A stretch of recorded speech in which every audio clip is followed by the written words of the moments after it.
Hal terakhir, hal natrukul amala wa nattakilu alal qadari. Hal natrukul amala, apakah kita meninggalkan amal?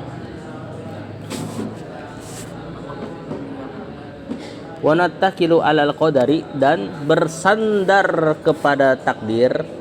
Maksudnya kita kan sudah ditakdirkan surga dan neraka, benar saudara? Hah? Apakah kita ya udahlah, kalau ditakdirkan ke surga ya ke surga, kalau ke neraka juga percuma, ditakdirkan percuma, ngapain beramal soleh gitu? Apakah seperti itu? Tentu tidak. Kata Syekh, la natrukul amala, kita nggak boleh meninggalkan amal walaupun takdir sudah ditentukan. Ini qaulihi ta'ala, karena Allah katakan fa amma man utiya fa amma man a'ta wattaqa, orang-orang yang memberi dan bertakwa. Kata Allah, wasaddaqa bil husna, lalu membenarkan al husna, surga, fanuyassiruhu lil yusra, maka kami akan mudahkan dia kepada jalan yang mudah, yakni surga. Maksudnya adalah barang siapa yang beramal, Allah mudahkan menuju surga. Sekarang gini,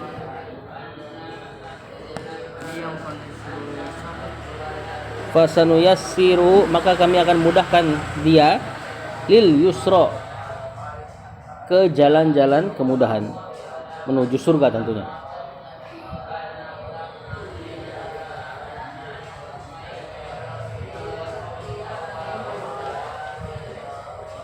Nah, ini penting, kaidah penting ini. Hah? Dan membenarkan surga. Al-husna itu surga. Barang siapa memberi dan bertakwa. Fa amman a'ta, memberi, ma amman, barang siapa wattaqa, bertakwa. Nah, ini pernah gak terbayang di benak antum? Kita kan udah ditakdirin nih, ngapain beramal? Pernah gak? Biasanya saya itu akan kasih was-was ini. Udah? Lanjut. Hadis Nabi dulu, kita sempurnain dulu. Wa qaulu sallallahu, lihat perkataan Nabi, i'malu, beramallah. Walaupun kalian nggak tahu surga atau neraka hasilnya. Fakullun, setiap orang yang beramal atau setiap manusia, muyassarun, dimudahkan, lima khuliqa lahu, terhadap apa-apa yang khuliqa, ia diciptakan, lahu, untuknya.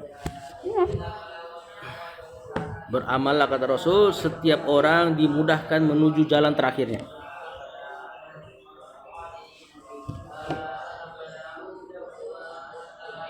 Nah, sekarang begini, ini info dari Rasulullah SAW.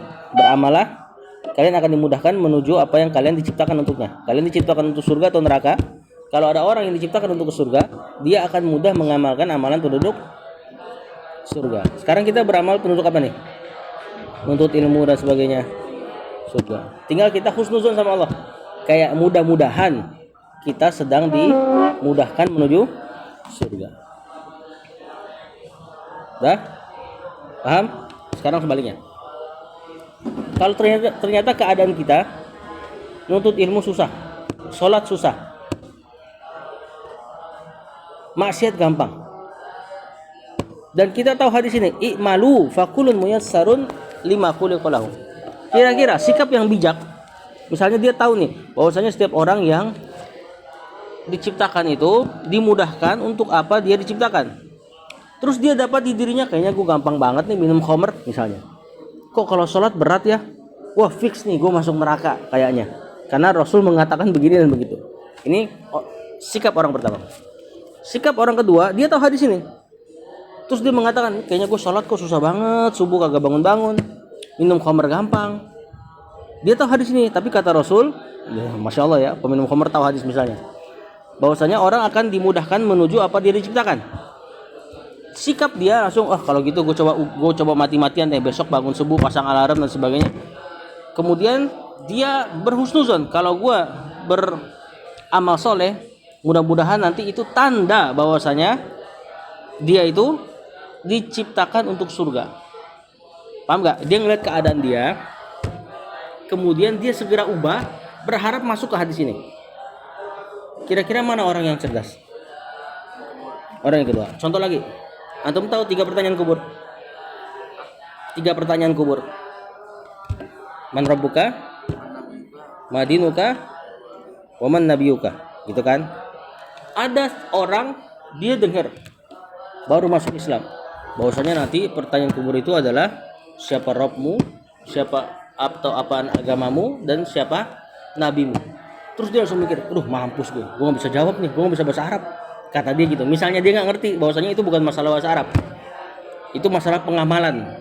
Mengenal Allah, dia akan mudah jawab pertanyaan man rabbuka. Mengenal agama ini dia akan mudah menjawab madinuka. Terus dia bilang, aduh gue kan baru masuk Islam, kayaknya gue gak bisa jawab ini deh, udahlah fix lah gue murtad lagi misalnya gitu.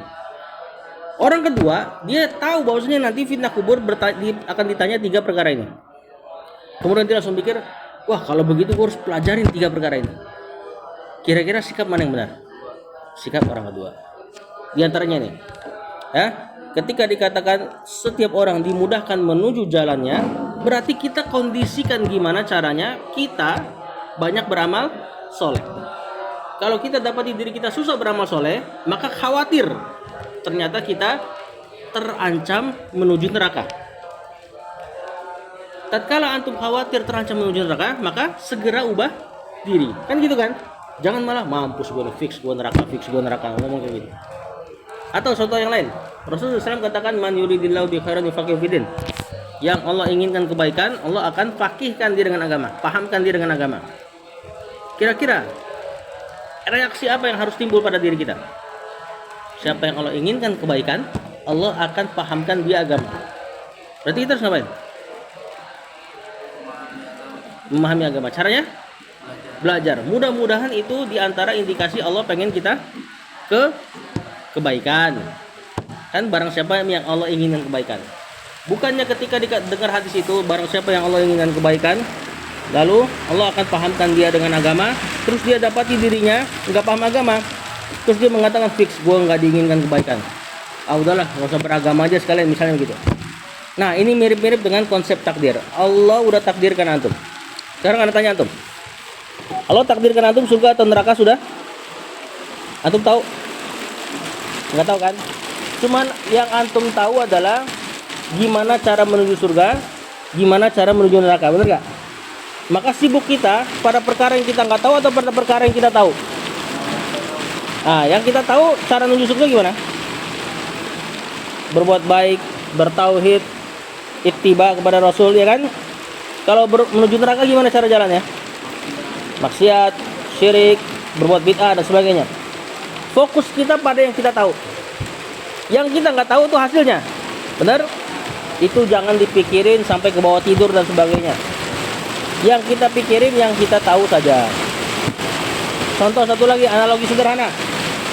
Antum ketika datang ke pondok ini naik motor sama orang tua antum atau naik mobil, antum nggak pernah tahu nyampe atau enggak. Bisa jadi nyampe, bisa jadi kecelakaan. Benar gak? Nyampe kita analogikan ke surga, kecelakaan kita analogikan ke neraka. Antum nggak pernah tahu kan? Tapi antum jalan nggak? Yang antum tahu adalah gimana cara nyampe, yaitu jalannya hati-hati, yaitu jalan sebelah kiri, lampu merah berhenti, apalagi pakai maps biar nggak tersesat, pakai helm. Fokus antum di perkara-perkara yang menuju nyampe, sebab-sebab menuju nyampe. Padahal bisa jadi ketabrak gak? Udah rapi-rapi ketabrak, bisa kan? Antum tidak mengatakan seperti ini. Misalnya, besok ke pondok, kalau misalnya ditakdirkan gue nyampe pondok, udahlah pasti nyampe, naik motor asal-asalan. Enggak gitu kan? Yang antum tahu menempuh sebab selamat, lalu selamat alhamdulillah. Nah maka seseorang nggak boleh mengatakan udahlah kalau ditakdirkan ke surga ya ke surga, biasa aja beramal solehnya. Ini keliru, kedengeran? Ya, sebagaimana orang mengatakan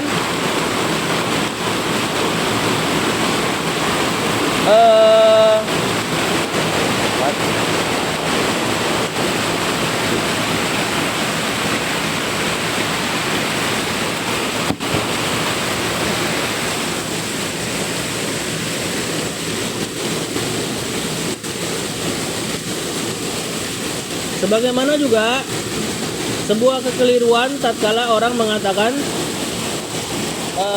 ngapain lo beramal soleh, kalau ditakdirkan ke neraka pasti ke neraka.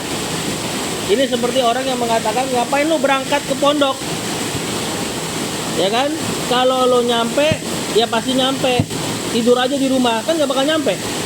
Benar, kita menempuh sebab yang kita tahu hasilnya nggak perlu dipusingkan.